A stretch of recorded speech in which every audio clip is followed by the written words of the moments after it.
Welcome, ladies and gentlemen, to my channel. We're in World of Warships here, and I don't play this much, which if you know a lot about World of Warships, you'll know that this is the Fletcher, and I don't have it yet because I don't play this game that much, and this is Tier 9 destroyer in the game. But I play DCS a lot, and I play World of Warships a little bit for the same reasons that I really like DCS, and that is because I like to learn about the equipment and the technology that that are in the games. And World of Warships is kind of interesting because we've got some fairly decently detailed models and a little bit of information about the ships, and so that's what kind of draws me to it. Now, we're looking at the Fletcher because I really want to talk about a book that I read a while back, and it is called The Last Stand of the Tin Can Sailors. Now, if you're familiar with this, then you've probably already watched all of the very educational videos about the Battle off Samar, which was a part of the Battle of Leyte Gulf in World War II. If you're not familiar with The Last Stand of the Tin Can Sailors or the Battle off Samar, then I would highly encourage you to go look it up. And I'm not going to talk a ton about it. I'm going to talk, that's the scope of this video. That's the target of this video. But so many other videos do it much better than I do. So the purpose of this video is really just to pique your interest if you haven't heard of this battle. And specifically, I'd like to recommend reading the book, The Last Stand of the Tin Can Sailors by James Hornfisher. This is quite possibly the best book I've ever read. And I've read a lot of really good books about the war in Europe. I really like reading about World War II. And I've read a lot about the war in Europe, and I haven't read much about the Pacific until this book. And this book absolutely blew me away. And the big reason why I want to point to this book and to the battle is primarily because I had never heard of this. I'd been I would say a hobbyist, or a hobby student, I should say, of World War II for a very long time, most of my life. So we're talking about 30 years of my life has been spent, kind of hobby studying World War II. I'd never heard of Taffy 3. I had never heard of the Battle off Samar. I had heard of the Battle of Leyte Gulf, and I just didn't know that this was a part of it. It is spectacular. It is an amazing battle to research, and I think it might be the greatest naval battle of all time in terms of just how heroic the battle was, especially for the Americans. I don't want to belittle the Japanese bravery in World War II necessarily, but essentially what this battle was that there was an American fleet that was guarding a strait in the north side of the battle space, and you'll have to go kind of look this up because I don't want to go into too much detail. It would take far too long. But that fleet was drawn off by reports of Japanese carriers to the north. They had already basically thought that they had secured the strait, and Halsey wanted to go get Japanese carriers to take away their ability to fight in the air from seaborne ships. And so he went off to the north, and his history kind of criticized Halsey for that, and I think rightly so. But the difference that made for the invasion as a whole is kind of open to debate, I think. But it definitely isn't open to debate for what happened to Taffy 3, which was a very small supporting fleet. It was literally supporting the invasion. It wasn't there to block the straits from enemy surface ships. So this giant Japanese fleet comes through the strait after the big American blocking fleet leaves, and the only thing between this giant Japanese fleet and the landing beaches is Taffy 3. Okay, and let's talk about in World of Warships, the only ship that we have here that even represents anything from Taffy 3 is this Fletcher. Now this is a round bridge, or I think they also called this a high bridge Fletcher, which isn't the same as the three that were in Taffy 3. The three that were in Taffy 3 were the Hull, the Herman, I'm not exactly sure how that's pronounced, and the Johnston. So we had DD 532, 533, and 557, and those were square bridge or low bridge configurations, which were made that way for better visibility. And essentially what we have is we've got 5-inch dual purpose main battery guns. So you've got this one here, and you've got the front two kind of aft of amidships, and the aft two guns. Some 40 millimeter anti-air, some 20 millimeter Oerlikon anti-air guns, and then we've got two quintuple torpedo tube setups. This is a Mark 14 right here, and this is a Mark 15. The only difference is you've got this blast shield basically because of its proximity to this main gun. So that's what this is all about. These were Mark 15 21-inch torpedoes that launched out of here, and it had 10 of them. And then the other distinguishing feature on these, and not necessarily just for the Fletcher class destroyers, but for Americans in this battle, is this Mark 37 gun director, and then down it's actually kind of below the level of the main deck and kind of under the pilot house, right in front of the fire room, was the plot room with the Mark 1 fire control computer.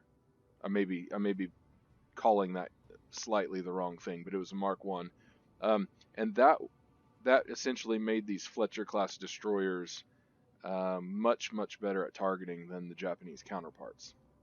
Okay, and the Japanese relied on dyes in their shells and spotting those shells to kind of see how to make adjustments and things like this. So the Americans would chase shell splashes. If you had a bunch of shells land on your port side, you might turn to port because the thought is that the enemy is going to adjust longer, and then they're going to be long, and then you chase long, they're going to adjust short, and then they're going to be way short. So what this did is, let's see if I can get back in here. These things sticking out the sides, those are ocular. There's basically mirrors and prisms and things in there. I don't know exactly how it works, but it's like two periscopes on the side, and you can adjust those images until they combine to where they're the same. You're basically looking as far out to the left and to the right as you can, and you're looking at something, and it's creating two different images. And when you adjust the mirrors so that the images coincide, then you can use the triangulation. It's basically trigonometry to determine the range of that object. These are also ports so that people can look out with telescopes and things like that. There's also radar, and I think some of these controllers had radar on top of the box, but and this thing can pivot. It can look all around, and then it gets radar. In addition to that, there's pitot tubes on the ship that feed speed information. There are wind instruments to measure wind, and all of that goes down to that computer. And there are people down in or around the computer, and they're inputting things like the type of shells you're firing, and the powder charge, and the temperature of the ambient temperature, I think, and maybe even temperature of the powder, and all these things that can change the velocity of the projectile. And also they keep track of how many shots are fired out of the guns, because that does matter. That changes how far and how fast the projectile is going to go. They've got basically they're calculating everything, and once they have a solution, this thing can just stay locked on an enemy target, and all of these gun barrels point at that target, and they stay pointed at that target. There's hydraulics and electronics going on that keep them targeted on that whatever it is that they're firing at. It also accounts for, you have a lot of distance between the front gun and the aft gun, and so there's parallax involved. So these gun barrels aren't parallel to each other as they're pointed out from the side of the ship. They're actually kind of deflecting inward towards each other so that the shells converge on the distant target. Is actually quite fascinating, and that's why I'm spending so much time talking about it, because it definitely made a difference in the battle off Samar. Um, so that's essentially what we've got going on here. Now, there were 3 of these Fletcher class destroyers, like I said. There were 4 destroyer escorts, which did not have that system.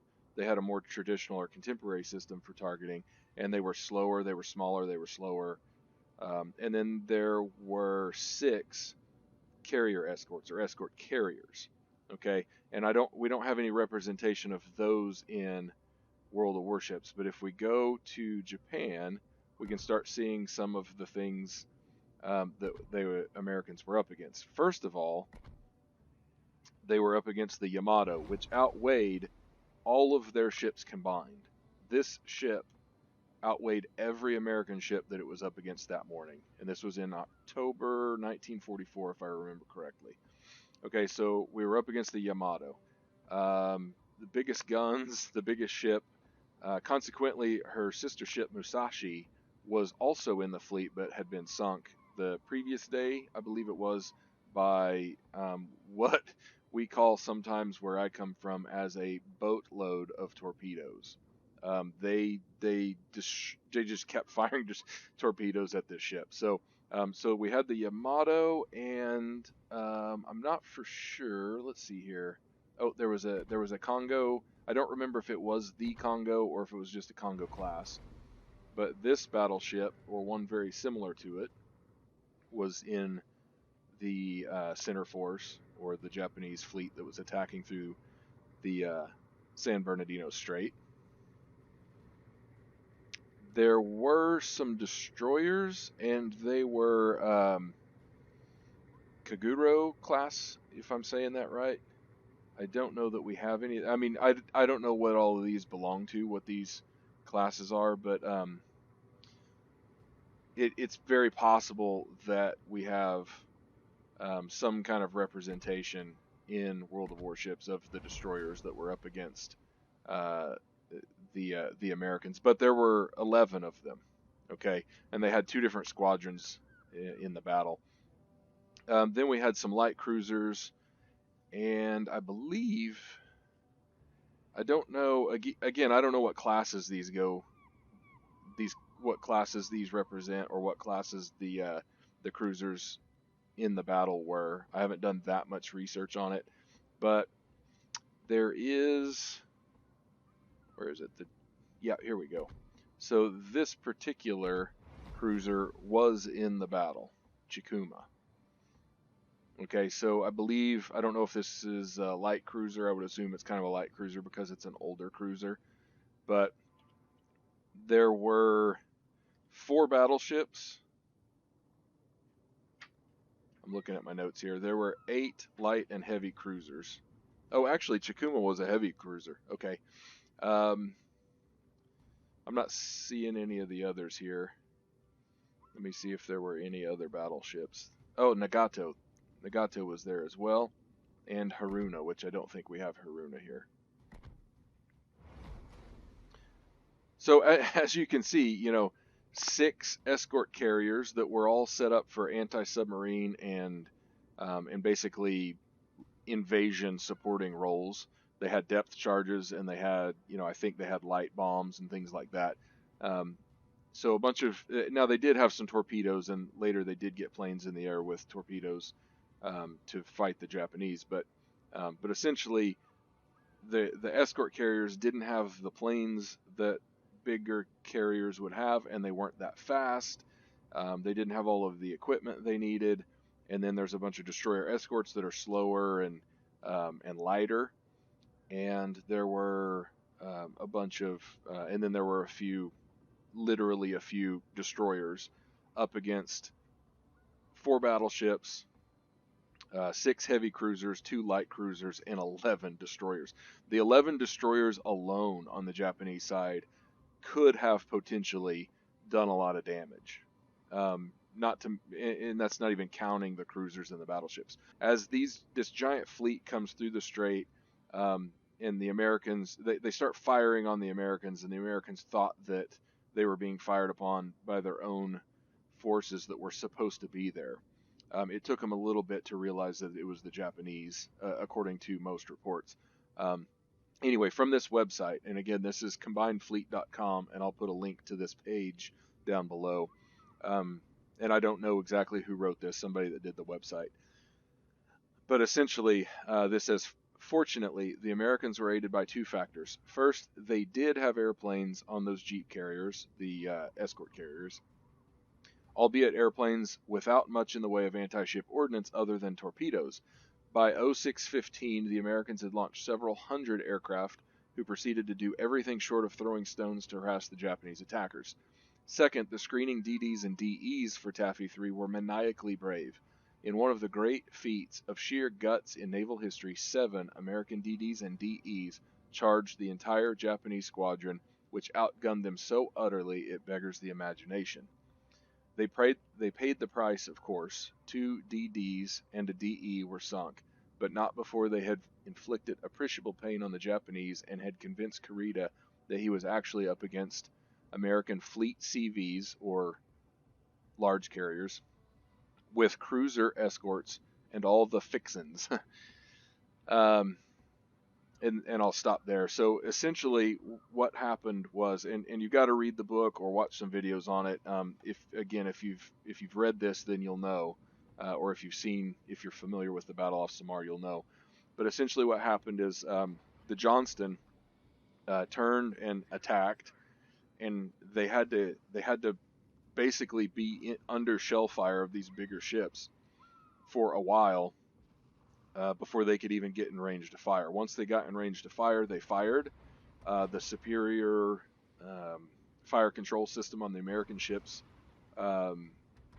proved to be quite effective. The shells themselves were not that effective, but from what I've read, they targeted the bridges of the bigger ships and caught them on fire, and made it really difficult for the Japanese to target the escort carriers specifically. And that's what's amazing about this is the destroyers and the destroyer escorts, they had no chance of sinking most of these ships. But their goal was to keep the escort carriers alive long enough to get them out of there, or for help to arrive or whatever.